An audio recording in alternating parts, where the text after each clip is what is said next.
দর্শক শুনছিলেন mercantile bank সংবাদ শিরোনাম, এবারে বিস্তারিত। ডিবি কার্যালয়ে সংসদ সদস্য আনারুল আজিমের কিলিং মিশনের সঙ্গে যুক্ত ৩ আসামিকে ব্যাপক জিজ্ঞাসাবাদ চলছে। তানভীর ভূঁইয়া, শিমুল ভূঁইয়া ওরফে আমানুল্লাহ ও শিলাস্তি রহমানকে জিজ্ঞাসাবাদের পর গুরুত্বপূর্ণ তথ্য পাওয়া যাচ্ছে বলে গোয়েন্দা সূত্রে জানা গেছে। এদিকে আনোয়ারুলের মরদেহের খণ্ডিত অংশের খোঁজে গতকাল শুক্রবার কলকাতার বিভিন্ন খালে তল্লাশি চালায় দেশটির পুলিশ। তাকে খুন করার পর জিহাদ হাওলাদার নামে এক কসাই দেহ টুকরা করেছিলেন বলে অভিযোগ রয়েছে। গত বৃহস্পতিবার কলকাতা থেকে তাকে গ্রেপ্তার করেছে পশ্চিমবঙ্গের সিআইডি। বারাসতের আদালত গতকাল তার 12 দিনের রিমান্ড মঞ্জুর করেছেন।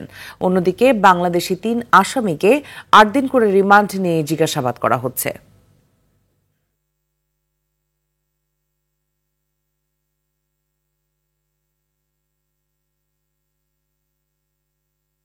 সংসদ সদস্য আনোয়ারুল আজিম হত্যার বিষয়ে কলকাতা থেকে সর্বশেষ পরিস্থিতি জানব সহকর্মী পরমাশিস ঘোষ রায়ের কাছ থেকে। সর্বশেষ আপডেট, জিহাদকে জেরা করে জানা গেছে তাকে 80টা টুকরো করা হয়েছে, হাড় মাংস আলাদা করা হয়েছে, তার মুখটাকে নষ্ট করে ফেলা হয়েছিল। একেবারে চাঞ্চল্যকর ঘটনা। সিআইডি আধিকারিকরা জানাচ্ছেন তার সমস্ত দেহের অংশ কিন্তু জলাশয়ে ফেলে দেওয়া হয়েছে বিভিন্ন জায়গায়, কলকাতার বাগজোলা খাল সংলগ্ন বিভিন্ন জায়গায়। সিআইডিরা বলতে চাইছেন যে তারা আশা প্রকাশ করছেন হয়তো তার দেহের টুকরো নাও মিলতে পারে, কেন জলজ প্রাণীরা সেটা হয়তো খেয়ে ফেলতে পারে, হয়তো তারা আশা ছাড়ছেন না। গতকাল সন্ধে পর্যন্ত কিন্তু ড্রোন দিয়ে, ডিজাস্টার ম্যানেজমেন্টের ডুবুরি দিয়ে তন্ন করে খোঁজা হয়েছে। প্রাণপাত করে কিন্তু সিআইডিরা খুঁজছেন এবং ডিজাস্টার ম্যানেজমেন্টকে কাজে লাগানো হয়েছে। ভারতীয় সময় সকাল 10টায় আজকে কিন্তু তারা সেখানে আবার যাবেন খানা তল্লাশি করতে, যদি কোনো টুকরোর অংশ পাওয়া যায়। এটা ছিল আজকের সিআইডির কাছে কিন্তু একটা চ্যালেঞ্জের ব্যাপার, কেন দুদেশের একটা পররাষ্ট্রনীতি সম্পর্কের জায়গা। কলকাতা শহরে এসে একটা 4 বারের সাংসদ এভাবে খুন হয়েছে, এটা কিন্তু রাজ্যের কাছে একটা প্রেস্টিজ ফাইট। সেই জায়গা থেকে দাঁড়িয়ে ভারতের বিদেশ মন্ত্রক যেমনভাবে সহযোগিতা করেছে, অনুমোদন দিয়েছে দ্রুততার সঙ্গে এই তল্লাশি করে তদন্ত করে সবকিছু বার করতে হবে, সেই জায়গা থেকে কিন্তু সিআইডি ইতিমধ্যে দুজনকে গ্রেপ্তার করেছে, সিয়াম এবং জিহাদকে। সিয়াম এবং জিহাদ দুজনে মিলেই কিন্তু এই কষায়ের মধ্যে তারা অংশীদারিত্বের কাজ করেছে। মূলত জিহাদি এই মূল পান্ডা এবং তিনি যার পারমিশনে এই কাজ করেছে, আখতারুজ্জামান, সে কিন্তু এই মুহূর্তে মার্কিন প্রবাসী এবং ইতিমধ্যে আমরা জেনেছি বাংলাদেশেও কিন্তু 3 জন আটক হয়েছেন, তাদেরকেও 8 দিনের রিমান্ডে নিয়েছে। সেই জায়গা থেকে আমরা সারাদিন ফলো আপ থাকবে আমাদের, যে শেষ পর্যন্ত তদন্তের গতি প্রকৃতি কোন দিকে যায়। দর্শক, এতক্ষণ কলকাতা থেকে জানাচ্ছিলেন পরমাশিস ঘোষ রায়। দর্শক, ঝিনাইদহে রয়েছেন আমাদের সহকর্মী শিপলু জামান, সরাসরি যোগ দিচ্ছেন তিনি। শিপলু, এমপি আনোয়ারুল হত্যাকাণ্ডের প্রতিবাদে ঝিনাইদহে আজ কি কর্মসূচি রয়েছে এবং জড়িতদের বিষয়ে স্থানীয়রা কি বলছেন? মিতু, আমি ঠিক অবস্থান করছি ঝিনাইদহ 4 আসন অর্থাৎ কালীগঞ্জে ঝিনাইদহ 4 আসন সংসদ সদস্য আনোয়ারুল আজিম আনারের বাসভবনের সামনে, এবং আমি অবস্থান করছি তার অপোজিটে কালীগঞ্জ থানা উপজেলা আওয়ামী লীগের কার্যালয়ে। এখানে এমপি আনোয়ারুল আজিম কে ঘিরে নিয়ে এখানে কিন্তু কালো পতাকা এবং দলীয় পতাকা উত্তোলন করা হয়েছে। এখানকার স্থানীয় মানুষ, এখন যারা নেতা কর্মী আছেন, তারা এই খুনি দোষী ব্যক্তিদের শাস্তির দাবিতে তারা কিন্তু এখানে মানববন্ধন করেছেন। সাংসদ কন্যা মুনতারিন ফেরদৌস ডরিনের নেতৃত্বে কালীগঞ্জ মেন বাস স্ট্যান্ডে ঢাকা খুলনা মহাসড়কে তারা কিন্তু কালকে অবস্থান নিয়েছিল। সেখান থেকে তারা মানববন্ধন করেছিল এই 5 নম্বর ওয়ার্ড এলাকাবাসী যেখান থেকে এমপি সাংসদ যেখানে বসবাস করেন, সেই এলাকাবাসীর উদ্যোগে কিন্তু কালকে মেন বাস স্ট্যান্ডে সেখানে তারা মানববন্ধন কর্মসূচি করেছেন। সেই মানববন্ধন থেকে সাংসদ কন্যা মুনতারিন ফেরদৌস ডরিন তিনি জানিয়েছেন তার বাবার 1 টুকরো মাংস যেন তিনি পেয়ে থাকেন, ওইটা নিয়ে তিনি তার জানাজা দিবেন বলে তিনি এমনটি জানিয়েছেন। যেহেতু এই সাংসদ আনোয়ারুল আজিম আনার এখান থেকে পরপর 3 বার সংসদ সদস্য নির্বাচিত হয়েছেন, কালীগঞ্জ উপজেলার চেয়ারম্যান ছিলেন, এখানকার কালীগঞ্জ পৌরসভার কাউন্সিলর এবং প্যানেল মেয়র ছিলেন, ব্যাপক জনপ্রিয়তা তার কিন্তু আছেন। তাছাড়া তিনি ছিলেন ক্রীড়া সংগঠক, এই কারণে ব্যাপক জনসমর্থন এবং জনপ্রিয়তার কারণে এখানকার মানুষ কিন্তু হতাশাগ্রস্ত হয়ে পড়েছে। অনেকে বলছেন যে তারা কালীগঞ্জের মানুষ কিন্তু অভিভাবক হারিয়ে ফেলেছেন, এমনটি আশা করেছেন। তো একটু পরেই আওয়ামী লীগের কালীগঞ্জ থানা আওয়ামী লীগের উদ্যোগে একটি সভার আহ্বান করা হয়েছে। এই সভায় সিদ্ধান্ত হবে পরবর্তী কর্মসূচি, এবং এখানকার নেতাকর্মীদের দাবি তারা যেন এমপি আনোয়ারুল আজিমের দেশ সর্বশেষ অংশটুকু পেয়ে তারা জানাজা দিতে পারে, এখানকার মানুষের সেটা তাদের প্রাণের দাবি। মিতু, এই ছিল আমার কাছে 2004 আসনের সংসদ সদস্য আনোয়ারুল আজিমের বাসভবন থেকে সর্বশেষ সংবাদ। শিবলু, অসংখ্য ধন্যবাদ আপনাকে আমাদের সাথে যুক্ত হবার জন্য। নেই শিক্ষা কিংবা শিক্ষা গ্রহণের সুযোগ সম্ভাবনা, জীবন কাটছে চিমনির কালো ধোঁয়ার মধ্যেই। বলছি ইটভাটায় কর্মরত শ্রমিকদের সন্তান সন্ততিদের কথা।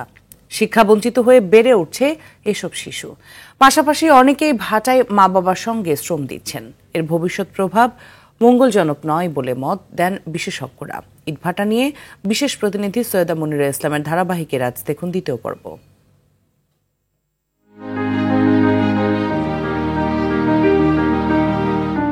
জ্ঞান অর্জনের উত্তম সময় শৈশব। পরিবার থেকেই হয় শিক্ষা অর্জনের হাতেখড়ি। তবে এই সৌভাগ্য সব শিশুর কপালে জোটে না। অর্থনৈতিক অসচ্ছলতার কারণে শিক্ষা বঞ্চিত হয় অনেকেই। কাউকে নামতে হয় জীবিকার সন্ধানে, তেমনি ইটভাটার শিশু শ্রমিকরা। এদের জীবন বংশ পরম্পরায় বাধা পড়ছে ইটভাটায়। নেই শিক্ষার আলো কিংবা কোনো সম্ভাবনা। বাপ দাদার পর তারাও ইটভাটার শ্রমিক হিসেবে কাজ করছেন। চিমনির ধোঁয়ার মতো তাদের জীবনও যেন কালো হয়ে উঠছে। খুব পড়তে ইচ্ছে করে, মা ভর্তি করে না। আমি এসে 6 মাস কাজ করতেছি, ইটির এই কাজ করি আমি, ইট উল্টুই। এই খোলায় কাম করুম, 6 মাস হয়ে গেলে বাড়ি যাবো। বাড়ি গিয়ে ওই যে আবার আসা লাগবো। ইটভাটায় তো কোনো স্কুল নেই, এতে লেখাপড়া ঠিক মতো হয় না, বাচ্চাদের ক্ষতি হয়। ভাটা করার কারণে এই যে বাচ্চাগুলো এই যে নষ্ট হচ্ছে, অশিক্ষিত হচ্ছে, এরাই তো পরবর্তীতে আবার মনে করেন যে ভাটার কাজ করতে হবে, তাছাড়া তো কোনো উপায় থাকবে না। এভাবেই শিক্ষা বঞ্চিত হয়ে বেড়ে উঠছে ইটভাটার অগণিত ছোট্ট সোনামণি। লেখাপড়া করার অনেক ইচ্ছা তাদের, দুচোখ ভরা স্বপ্ন। কিন্তু এই স্বপ্ন পূরণ করতে এগিয়ে আসবে কে? এদের দায়িত্ব নেবে কে? এই শিশুরাই হয়তো আগামীর বিশ্বে প্রতিনিধিত্ব করতে পারত, ভূমিকা রাখতে পারত দেশ উন্নয়নে। অভাবের কাছে হেরে গেছে সেই সম্ভাবনা। এর ভবিষ্যৎ প্রভাব খুব একটা মঙ্গলজনক নয় বলে অভিমত বিশেষজ্ঞদের। সরকারের উচিত হবে যে এই ধরনের শিশু শ্রম যেখানে যেখানে হচ্ছে সেখানে যেন পাঠদান শিক্ষা কার্যক্রম একেবারে নিশ্চিত করা যায়, সেদিকে লক্ষ্য রাখা। একটা বাচ্চা যদি শিক্ষিত হয়ে যায়, ওই পরিবারটা কিন্তু অনেক দূরে এগিয়ে যাবে। মালিক পক্ষকে অনেক বড়ভাবে একটু চিন্তা করতে হবে। আমরা তো এই শিশু শ্রমের বিরুদ্ধে, আমরা শিশুদেরকে আমরা কাজে নেই না। হয়তো এখানে যে 10% আছে, হয়তো নিতে পারে। ইটভাটার শিশু শ্রমিক ও শ্রমিকদের সন্তানদের ভবিষ্যৎ কি জানে না তারা।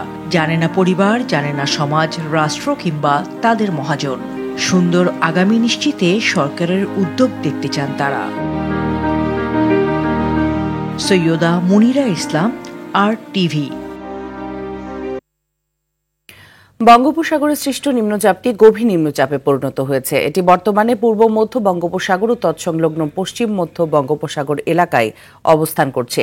আরও ঘনীভূত হয়ে আজ ঘূর্ণিঝড় রেমালে পরিণত হতে পারে। আবহাওয়া অধিদপ্তর জানিয়েছে, গভীর নিম্নচাপটি শুক্রবার মধ্যরাতে চট্টগ্রাম সমুদ্র বন্দর থেকে 695 কিলোমিটার দক্ষিণ পশ্চিমে, কক্সবাজার সমুদ্র বন্দর থেকে 630 কিলোমিটার দক্ষিণ পশ্চিমে, মোংলা সমুদ্র বন্দর থেকে 665 কিলোমিটার দক্ষিণে এবং পায়রা সমুদ্র বন্দর থেকে 625 কিলোমিটার দক্ষিণে অবস্থান করছে। এটি আর উত্তর পূর্ব দিকে অগ্রসর ও ঘনীভূত হতে পারে। রেমাল আগামীকাল রবিবার খুলনা থেকে পটুয়াখালীর খেপুপাড়ার মাঝামাঝি স্থানে আঘাত হানতে পারে। এছাড়াও অপেক্ষাকৃত বেশি এলাকা ধরে ঘূর্ণিঝড়টির বিস্তৃতি থাকতে পারে। উত্তর বঙ্গোপসাগর ও গভীর সাগরে অবস্থানরত সব মাছ ধরা নৌকা ও ট্রলারকে পরবর্তী নির্দেশ না দেওয়া পর্যন্ত উপকূলের কাছাকাছি থেকে সাবধানে চলাচল করতে বলা হয়েছে। পাশাপাশি চট্টগ্রাম, কক্সবাজার, মোংলা ও পায়রা সমুদ্র বন্দরকে 1 নম্বর সতর্ক সংকেত দেখে যেতে বলা হয়েছে।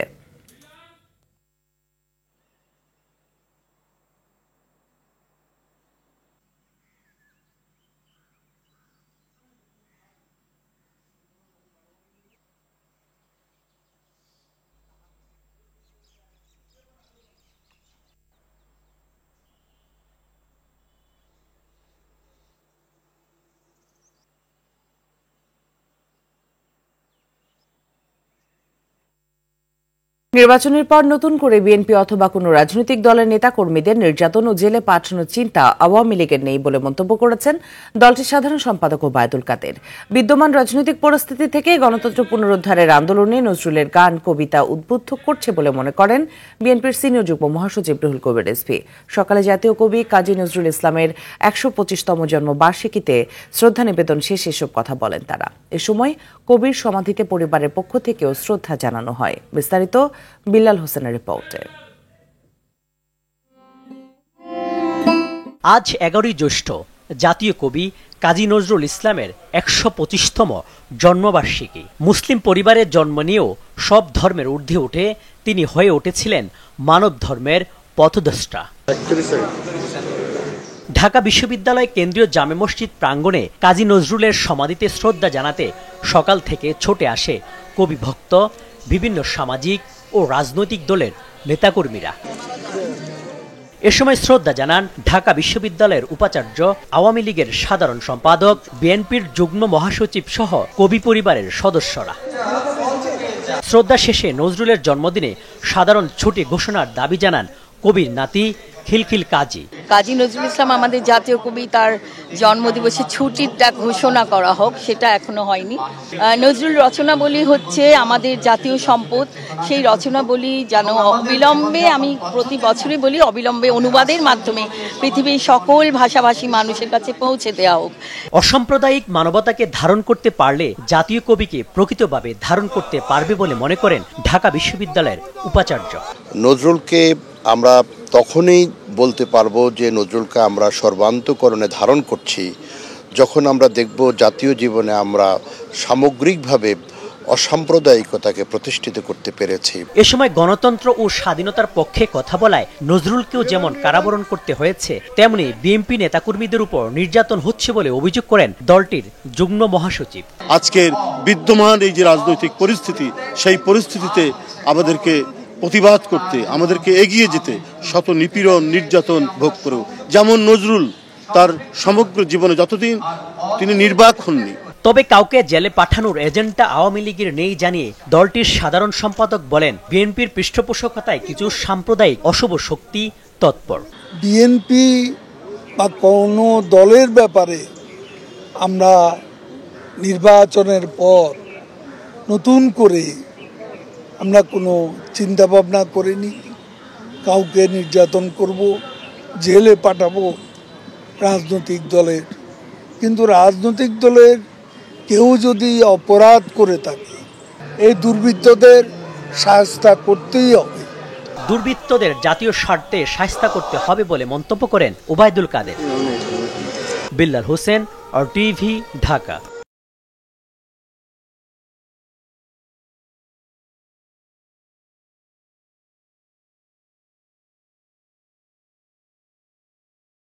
এবারও বাজেটে স্বাস্থ্য খাত তেমন কোনো গুরুত্ব পাবে না বলে আশঙ্কা করছেন জনস্বাস্থ্য বিশেষজ্ঞরা। এ খাতের খরচকে বিনিয়োগ হিসেবে চিন্তা করার পরামর্শ তাদের। জনগণের জন্য স্বাস্থ্যসেবা নিশ্চিত এবং এ খাতের আধুনিকায়নে সমন্বয় করে বাজেট প্রদান এবং মহাপরিকল্পনা হাতে নেওয়ার পরামর্শও দেন বিশেষজ্ঞরা। দীপ্তচন্দ্র পালের রিপোর্টে থাকছে বিস্তারিত। চিকিৎসক ও জনবল সংকট, নষ্ট যন্ত্রপাতি এবং টেকনিশিয়ানের অভাবসহ নানা অব্যবস্থাপনা রয়েছে দেশের স্বাস্থ্য খাতে। খোদ রাজধানীতেও দেখা মিলে হাসপাতালের নানা অব্যবস্থাপনা। সিট না পেয়ে বহু রোগীর ঠাঁই হয় মেঝে কিংবা বারান্দায়। বাংলাদেশে পর্যাপ্ত মেডিকেল টেকনোলজিস্টদের অভাব রয়েছে। বিভিন্ন সরকারি হাসপাতালে মেশিন আছে, চালানোর জন্য মেডিকেল টেকনোলজিস্ট নাই। এসব ভোগান্তি থেকে মুক্তি পেতে রোগীরা যাচ্ছে বেসরকারি হাসপাতালে, আর বিত্তবানরা ছুটছে বিদেশে। এতে যেমন বাড়ছে রোগীর ব্যয়, তেমনি সরকারও হারাচ্ছে রাজস্ব। যারা উচ্চবিত্ত তারা বিদেশে যাচ্ছে, তাদের কাছে পর্যাপ্ত ফান্ড আছে, তারা বাংলাদেশের চিকিৎসাকে বিশ্বাসী করতেছে না, তাদের ভিতর ট্রাস্ট ইস্যু হয়ে গেছে। টাকা বেশি যায়, এরপর কষ্টটা তো হয়েছে সবচাইতে বড়। এসব রোগী নিয়ে টানা হেঁচড়া করা অনেক কষ্ট। MRI যে পরীক্ষা দিয়েছি আমি অনেকদিন যাবত ঘুরতেছি, প্রায় 2 দিন ধরে। এখানে এই পরীক্ষাটা হচ্ছে না। এমন নাজেহাল অবস্থার মধ্যেও গত 2 দশকেরও বেশি সময় ধরে বাজেটে স্বাস্থ্য খাতের জন্য বরাদ্দ মোট জিডিপির 1%-এরও কম, যা দক্ষিণ এশিয়ার মধ্যে সর্বনিম্ন।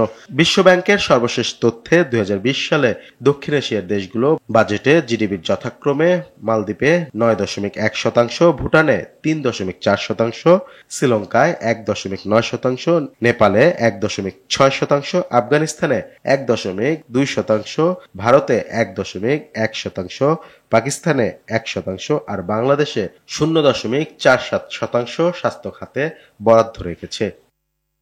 শুধু তাই নয়, অন্যান্য দেশের তুলনায় এমন নগণ্য বাজেট বরাদ্দের অর্থ খরচ করতে পারে না স্বাস্থ্য মন্ত্রণালয়। গেল 1 দশক ধরে বছর শেষে মোটা একটি অঙ্ক ফেরত যাচ্ছে সরকারি কোষাগারে।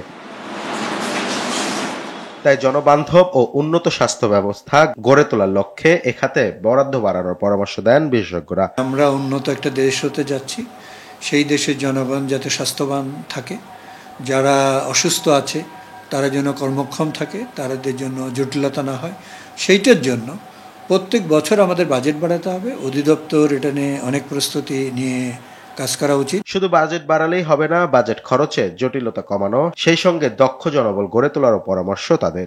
অদক্ষ ম্যানেজার দিয়ে দক্ষ কাজ করা যায় না, বরাদ্দ দিলেই হবে না। কারণ স্বাস্থ্য খাতের যারা এই ম্যানেজার হয় তারা মূলত ডাক্তার সমাজের, কিন্তু এই ডাক্তারদের ম্যানেজারিয়াল যে এক্সপোজার সেটা কিন্তু নাই। সুতরাং খরচ করার জন্য ম্যান পাওয়ার তৈরি করতে হবে, সার্ভিস দেওয়ার জন্য ম্যান পাওয়ার তৈরি করতে হবে। পাশাপাশি স্বাস্থ্য খাতে কেনাকাটায় দুর্নীতি রোধে সরকারের সংশ্লিষ্ট প্রতিষ্ঠানগুলোর নজরদারি বাড়ানো জরুরি বলেও মনে করেন বিশ্লেষকরা। দীপ্তচন্দ্র পাল, RTV, ঢাকা।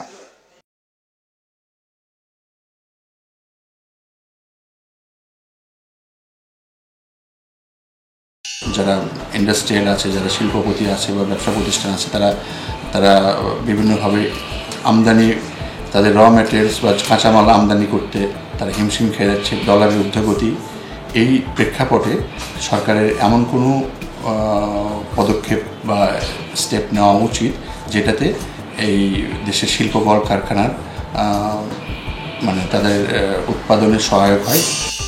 মানুষের যে মৌলিক অধিকার, যেটা খাদ্য, বস্ত্র, বাসস্থান, শিক্ষা, চিকিৎসা, আপনি খাদ্য দিতে বলেন, আমরা সঠিক মতো খাদ্য ক্রয় করতে পারি না। চিকিৎসা সেবার ক্ষেত্রে ওষুধের দাম কমানোর কথা, কিন্তু ওষুধের দাম বাড়তি, আমরা সঠিকভাবে চিকিৎসা ট্রিটমেন্টও নিতে পারতেছি না। পড়াশোনার ক্ষেত্রে একটা বাচ্চার যে ধরনের পড়াশোনার খরচ আমরা মেনটেন করতে পারি না। বাজেট যেন সহনীয় পর্যায়ে থাকে, সারা বাংলাদেশের লোকজন যাতে সঠিকভাবে মোট কথা খেয়ে পরে বাঁচতে পারে। আমরা ঠিকাদারি যে ব্যবসা বাণিজ্য করি, এতে করে বিটুমিন, পাথর, ইট, বালু, খোয়া বা আমাদের রড, সিমেন্ট, এগুলোর যে মূল্য, এই মূল্যটা যেন স্থির থাকে। তাহলে আমাদের যে বাজেটের কাজ আমরা করতেছি, তাহলে এই বাজেটটা নিয়ে আমরা আগামীতে ধারাবাহিকতাভাবে চলতে পারব।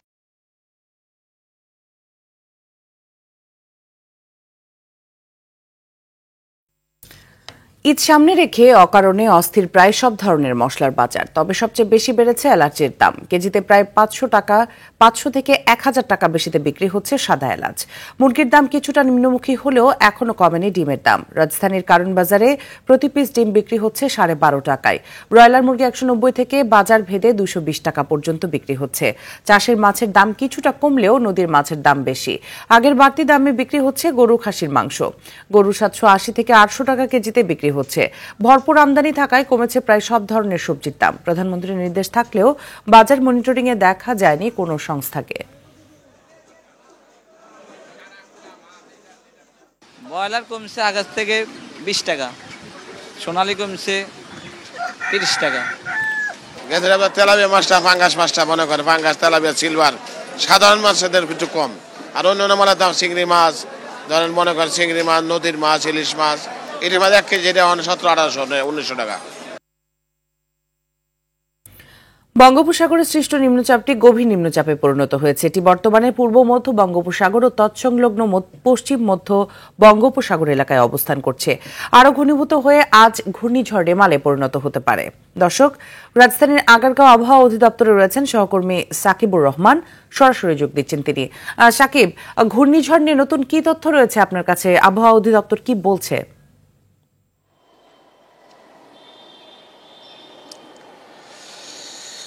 ঘূর্ণিঝড় যে রেমাল তার কথা যেটি বলা হচ্ছে সেটি কিন্তু এখন গভীর নিম্নচাপে রূপ নিয়েছে। এটি আজ সন্ধ্যা নাগাদ ঘূর্ণিঝড়ে রূপ নিতে পারে, অর্থাৎ যে ঘূর্ণিঝড়গুলো যে শক্তি সঞ্চার করে সেটি সেই শক্তি সঞ্চার করে ঘূর্ণিঝড়ে রূপ নিলে এটি আগামীকাল বাংলাদেশের উপর দিয়ে এটি আঘাত আনতে পারে, অর্থাৎ উপকূলীয় যে অঞ্চল রয়েছে বিশেষ করে খেপুপাড়া সেই দিক দিয়ে এটি যেতে পারে এমনটি তারা বলছেন। যদিও ঘূর্ণিঝড় কিন্তু এটি ক্ষণে ক্ষণে কিন্তু তার রূপ বদল করে, যার ফলে কিন্তু আবহাওয়া অধিদপ্তর থেকে সারাদিনে বেশ কয়েকটি তারা বুলেটিন দেয় এবং সে সকাল থেকে শুরু করে রাত পর্যন্ত তারা বিভিন্ন সময় আমাদেরকে ব্রিফিং করবেন এবং এই ঘূর্ণিঝড়ের যে আপডেটগুলো রয়েছে সেটি জানাবেন।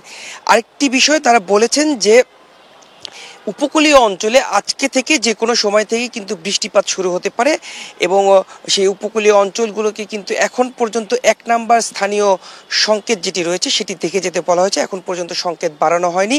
এই যে উপকূলীয় অঞ্চল পাশাপাশি যে আমাদের 4টি সমুদ্র বন্দর রয়েছে সেগুলো থেকে কিন্তু ঘূর্ণিঝড়ের দূরত্ব 600 থেকে 625-30 কিলোমিটারের মধ্যে রয়েছে এবং ঢাকা শহরের আবহাওয়ার কথাও আমরা জানতে চেয়েছিলাম যে ঘূর্ণিঝড়ের প্রভাবে ঢাকা শহরে কবে নাগাদ বৃষ্টি হতে পারে।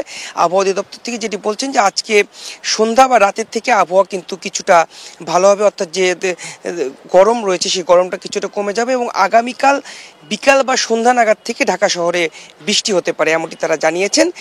জলোচ্ছ্বাসের যে বিষয়টি আমরা প্রশ্ন করেছিলাম, যেহেতু আনুষ্ঠানিক কোনো ব্রিফিং এখনো হয়নি, জলোচ্ছ্বাস হওয়ার কোনো সম্ভাবনা আছে কিনা, তারা যেটি বলছেন এখন পর্যন্ত যে মডিউলটি রয়েছে সেখানে খুব বেশি জলোচ্ছ্বাস হওয়ার সম্ভাবনা নেই, সর্বোচ্চ হয়তো বা 2 থেকে 3 উচ্চতায় জলোচ্ছ্বাস হতে পারে, তারা এটি বলছেন। তবে ঘূর্ণিঝড় যেহেতু ক্ষণে ক্ষণে তার রূপ বদলায়, পরবর্তী ব্রিফিংয়ের পরে আমরা দর্শকদেরকে আরও আপডেট কি তারা দেয় সেগুলো আমরা জানাতে পারবো। তো এই ছিল আবহাওয়া অধিদপ্তর থেকে আমার কাছে সর্বশেষ। মিতু, তাকে অসংখ্য ধন্যবাদ আপনাকে। এবারে আন্তর্জাতিক প্রসঙ্গ। ভারতের লোকসভা নির্বাচনে আজ 6ষ্ঠ দফার ভোট গ্রহণ শুরু হয়েছে। এই পর্বে ভোট হবে হরিয়ানা, দিল্লি, ঝাড়খণ্ড, উত্তরপ্রদেশ, পশ্চিমবঙ্গ সহ 6টি রাজ্য ও 2টি কেন্দ্রশাসিত অঞ্চলের 58 আসনে। ক্ষমতাসীন বিজেপি জোট 2019 সালে এই 58 আসনের মধ্যে জিতেছিল 45টিতে। তবে এবার বেশিরভাগ আসনে হাড্ডাহাড্ডি লড়াই হবে বলে ধারণা করা হচ্ছে। গতবার হরিয়ানার 10 ও দিল্লির 7 আসনের সবগুলোতে জিতেছিল বিজেপি। এবার এই 17 আসনে কংগ্রেস আম আদমি পার্টি জোট করায় কঠিন লড়াইয়ের মুখে বিজেপি। দিল্লিতে এবার বিজেপি প্রার্থী মনোজ তেওয়ারের বিপরীতে লড়বেন সাবেক ছাত্রনেতা কানহাইয়া কুমার। হরিয়ানাতে বিজেপি প্রার্থী রাও ইন্দরজিৎ সিং এর বিপরীতে কংগ্রেস প্রার্থী রাজ বাবর।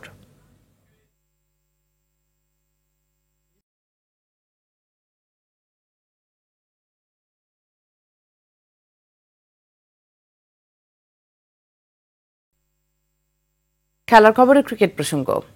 ক্রিকেট হোয়াইট ওয়াশ এড়ানোর মিশন নিয়ে সিরিজের শেষ টি20তে যুক্তরাষ্ট্রের মুখোমুখি হবে বাংলাদেশ। আজ রাত 9টায় প্রেরি ভিউ ক্রিকেট কমপ্লেক্সে ম্যাচটি শুরু হবে।